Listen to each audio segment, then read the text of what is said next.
दुनिया की अर्थव्यवस्था में भूचाल आने वाला एक बड़ा फैसला।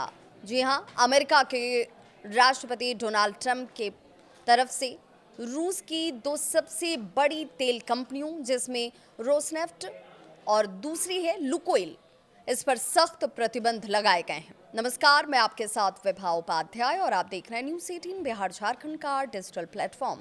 दरअसल ये वही कंपनियां हैं जो फरवरी 2022 में यूक्रेन युद्ध शुरू होने के बाद से भारत को लगातार डिस्काउंट पर कच्चा तेल सप्लाई कर रही थी। भारत को रूस से सस्ता तेल मिलने की वजह से देश की ऊर्जा लागत कम रही और महंगाई पर भी कंट्रोल बना रहा। लेकिन अब ट्रंप प्रशासन के इन प्रतिबंधों से भारत के लिए ये रास्ता थोड़ा मुश्किल नजर आता है, क्योंकि सस्ता तेल डील अब खतरे में पड़ चुका है। अमेरिका के नए प्रतिबंधों के बाद सबसे बड़ा सवाल ये कि क्या भारत अब रूस से तेल खरीद पाएगा। इंडियन एक्सप्रेस की रिपोर्ट ये कहती है। इस रिपोर्ट्स के हवाले से अगर देखें तो सरकारी तेल कंपनियां पहले से ही जोखिम का आकलन कर रही हैं। रिफाइनरियां ये सुनिश्चित करने की कोशिश कर रही हैं कि अब से जो भी रूसी तेल खरीदा जाए वो सीधे रोसनेफ्ट या फिर लुकोइन से न लिया जाए। इसके अलावा भारतीय बैंक भी अमेरिका के सेकेंडरी सेक्शन से बचने के लिए अपने पेमेंट रूट्स में बदलाव कर सकते हैं। यानी रूस से तेल लेना अब पहले जितना आसान नहीं रहने वाला है।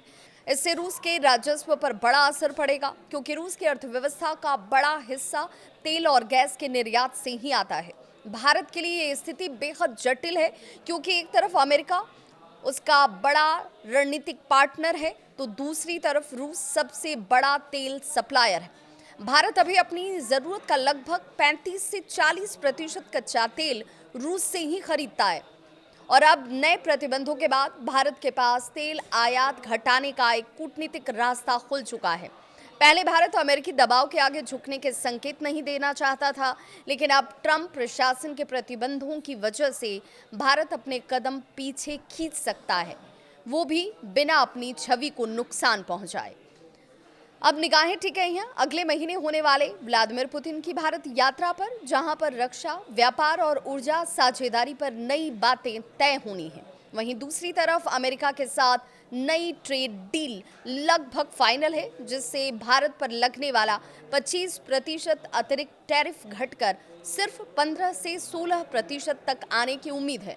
यानी भारत अब रूस से थोड़ा दूरी बनाकर अमेरिका के साथ अपना आर्थिक रिश्ता मजबूत कर सकता है। अब सबसे बड़ा सवाल यही कि क्या भारत रूस से तेल खरीदना जारी रखेगा या फिर ट्रंप प्रशासन के इन नए फैसलों के बाद नई दिशा में कदम बढ़ाएगा। ऊर्जा, राजनीति और कूटनीति, इन तीनों के संगम पर खड़ा भारत अब एक बार फिर बैलेंसिंग एक्ट खेलने को मजबूर है। इस खबर पर आपकी क्या है राय, जरूर साझा करें।